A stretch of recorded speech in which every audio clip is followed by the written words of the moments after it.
Good afternoon, students. Today we are going to do second part of our lesson Lost Spring, and let me tell you something about it. It is about poor people, poverty in Firozabad. Firozabad is a place in India where maximum people are involved in bangle making. Bangle making is area business, and they do this not with latest equipments. They do this with traditional equipments that is very difficult for them to do and very difficult for them to work. They don't have money, they are too poor to survive, yet they work hard. They have to work hard, and they have been working there for generations. कि उनके दादा भी वहीं काम करते थे, पिता भी वहीं काम करते थे, वही काम करते थे बैंगल मेकिंग का, और अब बच्चे भी वही काम करते हैं। तो थोड़ा सा मैं आपको बता दूं कि how bangles are made in Firozabad. There is a furnace भट्टी होती है, और उस भट्टी में ग्लास को, कांच को डाल दिया जाता है, और जब वो लिक्विड की फॉर्म बन जाता है, इन ए फॉर्म ऑफ लिक्विड, तो फिर दोबारा से उसको शेप दे के ठंडा किया जाता है। तो it's a very difficult and dangerous process, और वह वो डेंजरस तब हो जाता है जबकि उनके पास कोई लेटेस्ट इक्विपमेंट्स भी ना हो। तो ये राइटर का पर्सनल एक्सपीरियंस है। In the last part, in Saheb's story, आपको ये पता चला कि writer was working and she was visiting the places especially where poor people, majority of poor people resided. तो यहाँ पे उसका पर्सनल एक्सपीरियंस है फिरोज़ाबाद में, और जैसे उसको लास्ट स्टोरी में बच्चा मिला था, लास्ट विजिट में बच्चा मिला था Saheb, and she focused on Saheb, and not only Saheb but through Saheb was an character, Saheb was a character, you may say protagonist character, और उसके मीडियम से, उसकी हेल्प लेके उसने वहाँ के जो पुअर बच्चे, उनकी स्टेट बताई। And here Mukesh is the child, you may say protagonist of this sub story. Mukesh is the protagonist, और मुकेश को ये साथ लेके सारी story and even the state of plight होती है दुर्दशा, जो उनकी दुर्दशा है फिरोज़ाबाद के लोगों की, वो इसने बयां की है। तो let us start. Mukesh insist on being his own master, I be a motor mechanic, he announces. जैसे कि वहाँ सब लोग, मैंने आपको कहा, पीढ़ी दर पीढ़ी चूड़ियाँ बनाने का काम करते हैं, लेकिन मुकेश एक ऐसा बच्चा है जो कहता है कि वो मोटर मैकेनिक बनेगा यानी वो चूड़ी बनाने का काम नहीं करेगा। Do you know anything about cars, I ask. I कौन है यहाँ पे? I is the writer. मैंने उससे पूछा कि क्या तुम्हें कारों के बारे में कुछ पता है? I will learn to drive a car, मैं सीख लूँगा चलाना, he said, looking straight into my eyes, मेरी आंखों में आंखें डाल के उसने कहा। It means the child was determined to do something else. वो बच्चे के अंदर एक जोश अपने सपने को लेके है। His dream looms like a mirage amidst the dust of street that fills his own town Firozabad, famous for its bangle. उस बच्चे की आंखों में धुंध सपना है। लूम्स होता है अनक्लियर, धुंधला है। क्या धुंधला होता है? मिराज। मिराज आपको ये कह सकते हैं कि जब बहुत दूर से आप देखते हैं तो कोई चीज़ धुंधली धुंधली दिखती है। आप रेगिस्तान में खड़े हों और आप वहाँ पे देखें दूर से, तो रेगिस्तान में कहीं दूर से आपको उस रेत से ही धुंधला धुंधला आपको ऐसे लगे कि पानी है, because you are in need of water there. तो उस तरह से इसका जो सपना है वो इस तरह का है, थोड़ा धुंधला है। क्योंकि धुंधला क्यों है? क्योंकि amidst the dust of street that fill his town Firozabad famous for its bangle, क्योंकि फिरोज़ाबाद में तो ऐसा कोई मोटर मैकेनिक का कोई काम होता भी नहीं, कि वहाँ पे तो सारी बैंगल्स ही होती हैं। जैसे रेगिस्तान में पानी की उम्मीद कम होती है, लेकिन फिर भी पानी देख पाना, दैट इज़ मिराज। थोड़ा उम्मीद करना, तो इस तरह से वो भी उम्मीद कर रहा है कि बैंगल मेकिंग इंडस्ट्री है फिरोज़ाबाद में, जहाँ पे सारे लोग बैंगल मेकिंग का काम करते हैं, लेकिन फिर भी वो बनना चाहता है motor mechanic. It is the centre of India.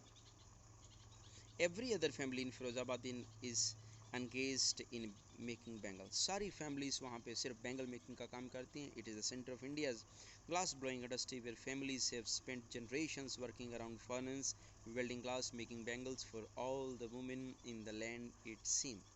जैसा मैंने आपको पहले ही बताया कि फिरोज़ाबाद इस सेंटर ऑफ इंडिया है, वहाँ पे वो फेमस है बैंगल मेकिंग के लिए, और वहाँ पे पीढ़ी दर पीढ़ी लोग यही काम करते हैं। ऐसा लगता है कि making bangle for all the women in the land it seems, और वहाँ जाके आप देखें तो ऐसा लगता है कि पूरी दुनिया की औरतें जितनी भी चूड़ियाँ पहनती हैं वो सारी की सारी फिरोज़ाबाद में बनाई जाती हैं, क्योंकि बहुत ज़्यादा वहाँ पे बैंगल मेकिंग होता है। Mukesh family is among them. None of them know that it is illegal for children like him to work in the glass furnace with high temperatures in dingy cells without air and light। Mukesh की family भी उसी तरह ही involve है। उसके सारे family में member जो हैं वो चूड़ी बनाने का काम करते हैं, और उनमें से किसी को नहीं पता कि इतने छोटे बच्चों को भी आप चूड़ी बनाने के लिए साथ लगा लेते हो, तो ये इलीगल है, क्योंकि आप छोटे बच्चे को इस तरह का काम नहीं करवा सकते लेबर का। इन डिंजी सेल्स, डिंजी सेल कैसे, इसने क्यों कहा डिंजी सेल? क्योंकि बैंगल मेकिंग जो होती है वो बाहर ओपन में नहीं होती है, वो अंदर बैठ के होती है, और वहाँ पे जो लाइट है वो बिल्कुल धुंधली होती है, और उस उनको दिन और रात का कुछ पता नहीं चलता, धुंधली लाइट में उनको बैठ के बनाना होता है। अगर लाइट ज़्यादा जलेगी तो क्योंकि वो फिर उनको दिखेगा नहीं, बैंगल मेकिंग वो कर नहीं पाएंगे, तो क्योंकि कांच की चमक दिखे इसलिए वहाँ पे लाइट कम रखी जाती है। तो वहाँ पे विदाउट एयर विदाउट लाइट वहाँ पे वो काम करते हैं, और उनको पता भी नहीं है कि इलीगल है। That the law if enforced, अगर वहाँ पे कानून लागू कर दिया जाए तो could get him and all those 20,000 children out of the hot furnaces where they slog their daylight hours। और अगर वहाँ पे कानून लागू किया जाए तो कम से कम 20,000 बच्चे जो इलीगली, थोड़ी उम्र के बच्चे जो काम कर रहे हैं, उनको बाहर निकाला जा सकता है। Slog their daylight are slog, वो बड़ी मुश्किल से जो ये होता है कि जब आप चल रहे हों और आप चल ना पाएँ, रास्ते में ऑब्स्टेकल्स आएँ, रेजिस्टेंस आएँ, कुछ दिक्कतें हों, और वो दिक्कतों भरी ज़िंदगी जो 20,000 बच्चे जी रहे हैं जो कम एज के हैं, उनको वहाँ से निकाला जा सकता है। Often losing the brightness of their eyes, और उनकी आँखें आम तौर पे उनकी आंखों की चमक चली जाती है। Mukesh eyes beam as he volunteers to take me home, which he proudly says is being rebuilt। और मुकेश की आंखें बीम चमक आती है उसकी आंखों में जब वो मुझे कहता है कि चलो मैं आपको अपने घर लेके चलता हूँ, और प्राउडली कहता है क्योंकि उसका घर दोबारा बनाया जा रहा है। क्यों कहा उसने प्राउडली? क्योंकि वहाँ पे लोगों का एक ही सपना होता है कि जिसने घर बना लिया मतलब उसने बहुत कुछ अचीव कर लिया, because they are very poor people, too poor to make a home, और उनका घर बन रहा है तो उसको बहुत हैप्पीनेस है। We walk down stinking lanes, तंग गलियाँ, चॉक्ड विद गार्बेज, सारी गंदगी है, गार्बेज है वहाँ पे उन गलियों में। Past homes that remains whales with crumbling walls, whales जो ऐसी आप कह सकते हैं कि आधी बनी हुई झोंपड़ियाँ, क्रम्बलिंग हिलती हुई, वोबली बिल्कुल जर्जर डोर्स हैं जिनके no window, crowded with families of humans and animal coexisting, और उन झोंपड़ियों में जो बिल्कुल बेकार स्टेट में जो बनी हुई झोंपड़ियाँ गिरने वाली हैं, हिलती हैं, उसमें एनिमल्स और आदमी इकट्ठे रहते हैं, कोएग्जिस्टिंग, क्योंकि उनके पास जगह नहीं है। अगर उन्होंने कुछ एनिमल, उनके पेट्स हैं, चाहे वो डॉग्स हैं या बकरियां हैं, वट कुछ भी हो सकता है, इन अ प्रीमियल स्टेट होता है जैसे हमारे एंशियंट स्टेट की बात कर रहे हैं, एंशियंट पोजीशन, जो हमारे पूर्वज जो थे, जो वो रहते थे कि उनके पास घर बहुत छोटे होते थे, तो उन तंग घरों में अपने पेट्स को भी साथ रख लेते थे और ख़ुद भी साथ उनके साथ रहते थे। तो ऐसा सा इनका जो लाइफस्टाइल है poverty. He stops at the door of one such house, bangs a wobbly iron door with his foot।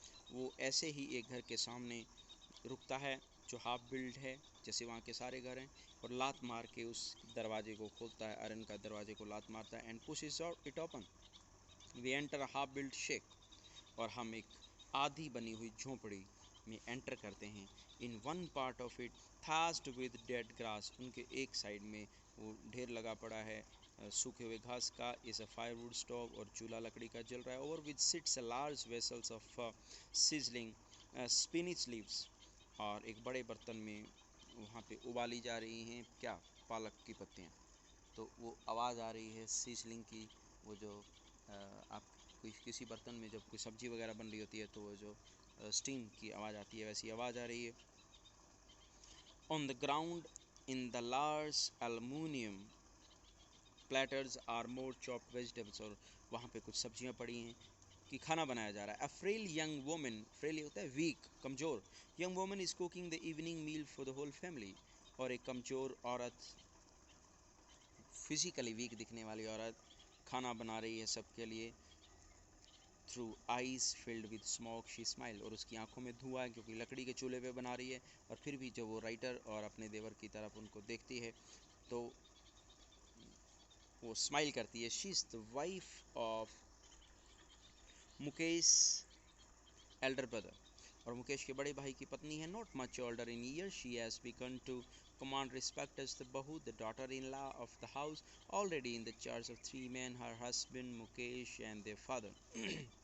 उसकी ज़्यादा उम्र नहीं है, लेकिन घर में 3 आदमी हैं जिनका उसको खाना बनाना है, इनफैक्ट पूरी फैमिली का ही खाना बनाना है, और बहुत छोटी उम्र की है, लेकिन उसको कहा जाता है बहू। Bahu as this is Indian Hindi word, and bahu is the you may say the daughter-in-law of the house, तो वो उसको कहा जाता है। When the older man enters, she gently withdraws behind the broken wall and bring her veil closer to her face.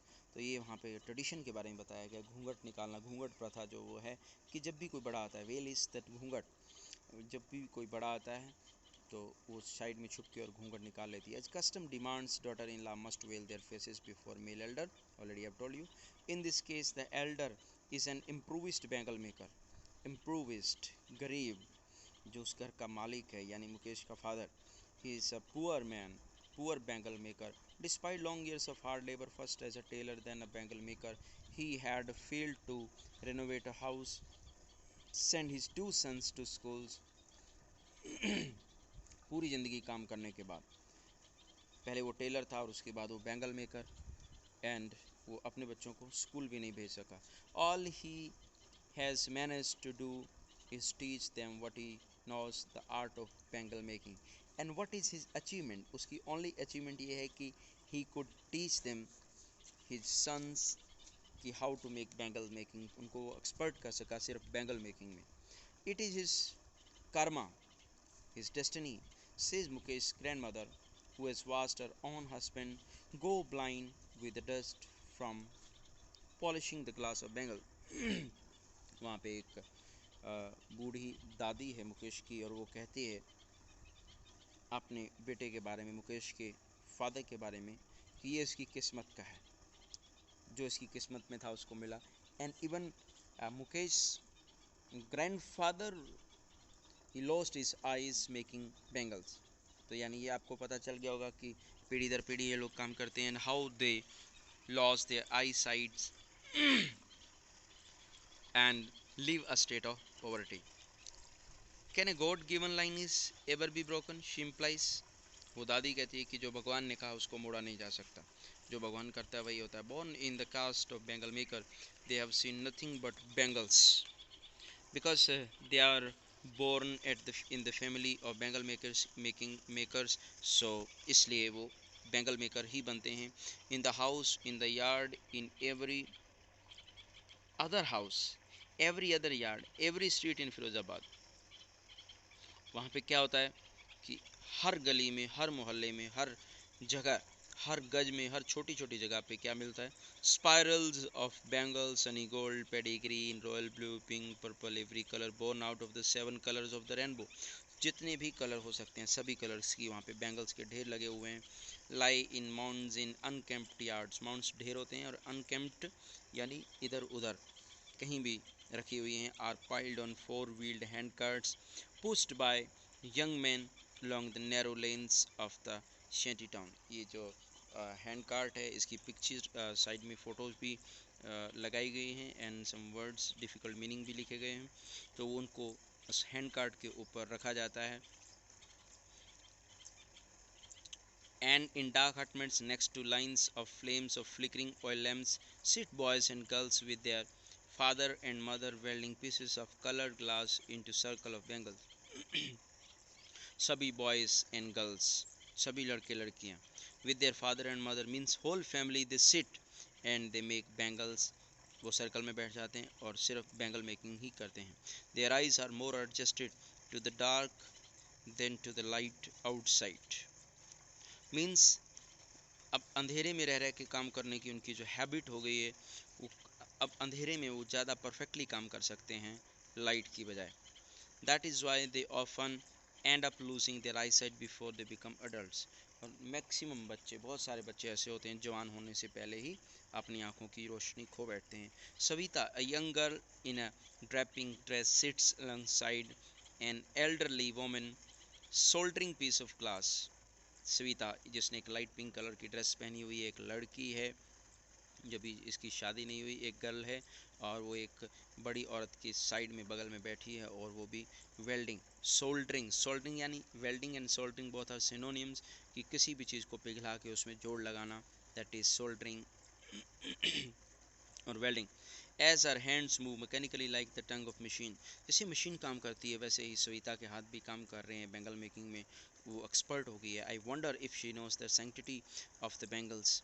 और मुझे तो हैरानी होती है कि क्या सविता को शायद सैंक्टिटी क्या होता है, कि इनका इम्पोर्टेंस क्या है बैंगल्स की, शायद इसको पता भी हो कि ना हो।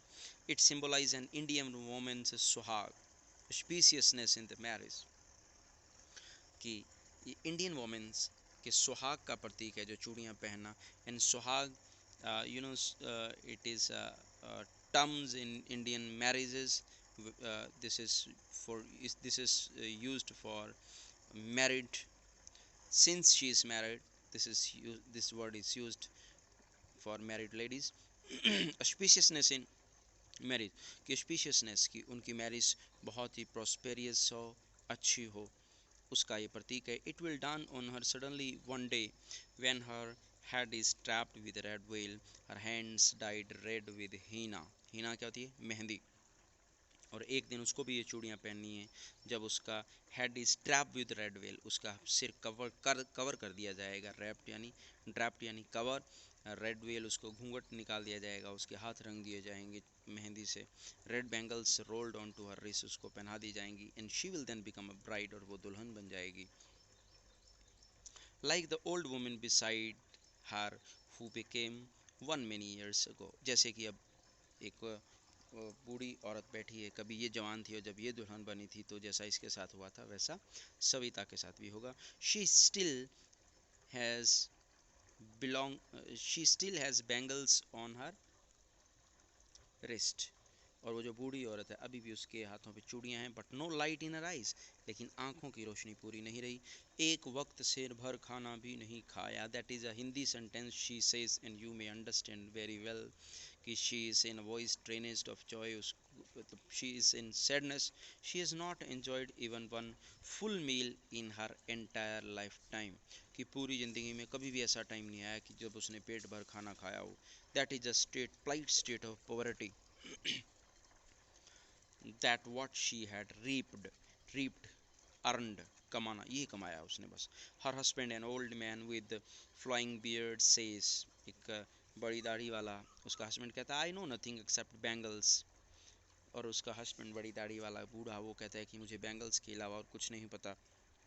all I've done is make a house for the family to live in, मेरी पूरी ज़िंदगी की कमाई, वो बूढ़ा कहता है कि मैंने घर बना दिया।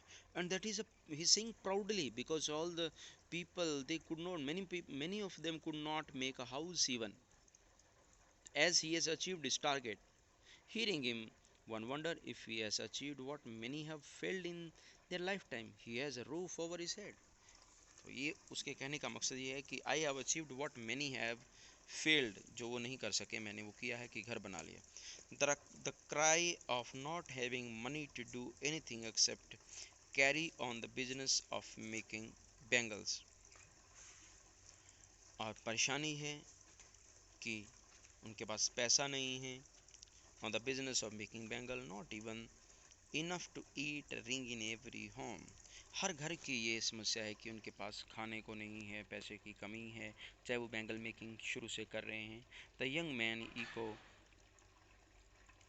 The lament of their elders, कि बार बार जो छोटे बच्चे वो कहते हैं, अपने पेरेंट्स को कंप्लेन करते हैं एल्डर्स को कि खाना नहीं है। Little has moved with time it seems in Firozabad, years of mind numbing toil have killed all initiative and the ability to dream।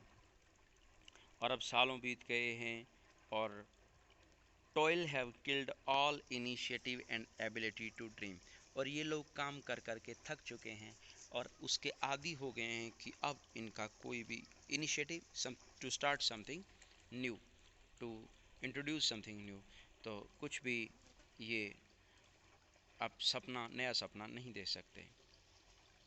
Why not organize yourself into cooperative? I ask a group of young men who have fallen into the vicious circle of middlemen who had trapped their fathers and forefathers। कुछ group में लोग बैठे थे and writer went there, और वो कहती है कि आप लोग कोऑपरेटिव क्यों नहीं बना लेते। What is cooperative, try to understand. कि आमतौर पे वो सिर्फ नौकर हैं, सर्वेंट्स हैं, काम ये करते हैं, लेकिन अगर ये लोग इकट्ठे होकर अपनी एक सोसाइटी रजिस्टर्ड कराएं, कोऑपरेटिव सोसाइटीज़ बहुत चलती हैं, एंड आपको पता होना चाहिए कि India's even the world's biggest cooperative society is Amul. World की सबसे बड़ी कोऑपरेटिव सोसाइटी है अमूल मिल्क। एंड आप तो उसमें क्या होता है कि आप लोग अपना सामान खुद बेचिए और जो उसकी आमदन होगी आप लोगों में बांट दी जाएगी। That is the rule of cooperative. I asked a group of young men who had fallen the vicious circle, vicious खतरनाक सर्कल ऑफ मिडलमैन। आपको शायद याद होगा कुछ हिंदी मूवीज़, पुरानी हिंदी मूवी आपने देखी हैं, तो उसमें क्या होता है कि कुछ गरीब लोग और होते हैं और कोई वहाँ का जिम्मेदार या बड़ा कोई ठाकुर जो है वो उसमें अपने मिडलमैन भेजता है, अपने मुंशी को भेजता है, और वो उनको डरा धमका के और वो कहते हैं कि आप बिल्कुल अलग मत करो, इनका कहना मान लो। एक डायलॉग है, वेरी फेमस डायलॉग, मुझे याद नहीं आ रहा किस मूवी का है, एंड आई हर्ड उसमें वो कहता है उनका जो मुंशी होता है ठाकुर का, गांव वालों को जाके कि गांव वालों ठाकुर की बात मान लो नहीं तो बहुत पछताओगे। तो उनके अंदर एक खौफ बनाता है कि वो जो वहाँ का जो जो वहाँ के रिच पीपल हैं जिन्होंने कब्जा किया हुआ है उनका दबदबा वहाँ पे बना रहे। और मिडलमैन का बहुत बड़ा रोल है, ऐसे मिडलमैन जो दोनों तरफ की बात इधर से उधर पहुँचाते हैं। Even if we get organised we are the ones will be hold up by the police, beaten and dragged to jail for doing something illegal। और उनमें से एक आदमी कहता है कि अगर हम कोऑपरेटिव सोसाइटी बनाते हैं तो हमें बहुत डर है कि पुलिस पकड़ के ले जाएगी, हमें घसीट के ले जाएगी जेल में, जैसे कि हमने कोई क्राइम कर दिया हो। They say there is no leader among them, no one who could help them see things differently. और वो कहते हैं कि हमारे बीच में कोई लीडर नहीं है जो चीज़ों को अलग से देख सके और हमें गाइड कर सके। They fathers are as tired as they are, और उनके जो पेरेंट्स हैं वो भी बहुत थक गए हैं और ये खुद भी थक गए हैं। They talk endless in spiral that moves from poverty to apathy to greed to injustice. ये लोग लगातार बातें करते हैं, स्पायरल मीन बार बार वही बातें करते रहते हैं। क्या क्या? मूव्स फ्रॉम द पॉवर्टी, गरीबी से बाहर निकला जाए, कोई इनकी मदद करे, अपैथी, कोई इनकी मदद नहीं कर रहे हैं लोग, लैक ऑफ कंसर्न है, एंड ग्रीड, ये चाहते हैं कुछ मिले, एंड टू इनजस्टिस, और इनजस्टिस से पीछा छुड़ाया जाए। बातें तो करते हैं लेकिन हिम्मत नहीं है, डर बहुत है। Listening to them I see two distinct world, और जब मैं उनको सुनती हूँ तो मुझे लगता है कि कोई किसी दो अलग अलग दुनिया मेरे सामने आती है। एक तो वो one of the family caught in a web of poverty burdened by the stigma of caste in which they are born. एक वो वर्ल्ड है कि किसी भी घर में जन्म हो गया और आपको स्टिग्मा, एक क्लंक, एक आपके ऊपर ठप्पा लग गया उसका कि आप अब यही जैसे इंडिया में आम तौर पे होता है कि अगर पेरेंट्स लोहार का काम करते हैं तो उनके बच्चों को भी लोहार ही कहा जाता है। तो that is a stigma. The other a vicious circle of the साहूकार, एक तो वो कि वो जो लोग इस कलंक में फंसे हैं कि आप सब लोग बैंगल मेकर हैं, और दूसरा विशियस सर्कल ऑफ द साहूकार, जो साहूकार्स हैं जो उनकी कमाई खाते हैं और उनको टॉर्चर करते हैं, उन लोगों का एक सर्कल है, विशियस खतरनाक सर्कल है। उस सर्कल में कौन कौन है? साहूकार, the middle man, the police man, the keepers of law, the bureaucrats and the politician. सारा जो अपर वर्ग हैं, जो भी अपर लोग हैं, जो सारे साहूकार, मिडल मैन, पुलिस भी और bureaucrats, even DCSP, all politicians, leader सब मिले हुए हैं और इनका शोषण किया जा रहा है बैंगल मेकर्स का। Together they have imposed the baggage on the child that he can't put down। और एक एग्जाम्पल उसने दिया है कि जैसे एक बच्चे के ऊपर इतना वज़न ला दिया जाए कि जब वो before he is aware he accept it as naturally as his father, कि जब उसको एहसास हो कि ये मेरे ऊपर वज़न नाजायज़ है, उससे पहले उसको आदत हो जाती है, जैसे उनके पेरेंट्स को आदत हो गई कि बस यही हमारी किस्मत में लिखा है। इस तरह से सारे लोग मिलकर उनका शोषण कर रहे हैं। To do anything else would mean to dare, dare गुस्ताखी, बहुत हिम्मत वाला काम। और अगर बैंगल मेकिंग के अलावा उनमें से कोई भी कोई अलग काम करने की सोचता है तो ये बहुत बड़ी गुस्ताखी होगी, बहुत बड़ा दुस्साहस होगा। And daring is not part of the growing up. और उन लोगों की सोच है कि गुस्ताखी करने से उनका विकास नहीं होगा, और बैंगल मेकिंग के अलावा अगर वो कुछ करेंगे तो ये एक गुस्ताखी होगी, दुस्साहस होगा। When I sense a flash of it in Mukesh I am cheered. लेकिन इस डेयर करने की एक सेंस मुझे मुकेश में दिखी। इन द बिगनिंग आपको याद होगा मुकेश कहता है कि मैं मोटर मैकेनिक बनना चाहता हूँ, तो मुझे बहुत खुशी हुई कि कोई बच्चा अपने ड्रीम के साथ आगे बढ़ना चाहता है और कुछ हट के करना चाहता है। I want to be a motor mechanic, he repeats. वो दोबारा कहता है कि हाँ मैं मोटर मैकेनिक बनना चाहता हूँ। He will go to a garage and learn. वो कहता है गैरेज में जाऊँगा। गैरेज कहाँ होते हैं? जहाँ बड़े बड़े गैरेज होते हैं और मैकेनिक्स काम करते हैं, और आप भी जाते हैं अपनी कारों को रिपेयर करवाने के लिए, आपके पेरेंट्स के साथ आप कभी गए भी होंगे। तो वहाँ गैरेज जाऊँगा, मैं लर्न करूँगा कि कैसे काम किया जाता है मोटर्स का। But the garage is a long way from his home. मैंने कहा कि गैरेज तो बहुत दूर है आपके घर से। आई विल वॉक, कहता मैं पैदल जाऊँगा। इसने जोड़ दिया ही, इंसिस्ट होता है जोड़ देना। Do you also dream of flying a plane? मैंने कहा क्या तुम जहाज़ का भी सपना लेते हो? ही इज सडनली साइलेंट, क्योंकि बच्चे को इतनी दुनिया की नॉलेज अभी नहीं है, थोड़ा वो शांत हो गया। नो, उसने कह दिया नहीं। He says staring at the ground, ground की तरफ देखते हुए उसने कहा कि नहीं। In his small murmur there is an embarrassment that has not yet turned into regret. अभी क्योंकि उसको लगता है कि अब थोड़ी एम्बेरसमेंट तो है, लेकिन अब वो पछताता नहीं है, लेकिन उसके अंदर हिम्मत है कि वो मोटर मैकेनिक बनना चाहता है। यही बहुत बड़ी बात है, चाहे वो पायलट बन पाए या कोई जहाज़ ना चला पाए, है ना। लेकिन वो जो अपनी गरीबी से बाहर निकल के, और एक ख़ास बात ये है कि वो जो एक ट्रेंड बना हुआ है और जो डर है लोगों के बीच में, उसके लिए he is a revolutionary kid. He is content to dream of cars. वो संतुष्ट है कारों के सपने लेने, कार चलाने के लिए। And that he sees hurtling down the street of his town, few aeroplanes fly over Firozabad. अभी उसके लिए एयरप्लेन्स वगैरह इतने इम्पोर्टेंट नहीं हैं, उसके लिए इम्पोर्टेंट है कि जो उसका सपना है कि वो कार चलाना सीखे। So my dear student, this was line to line explanation, and I request you to listen the audio twice. Thank you.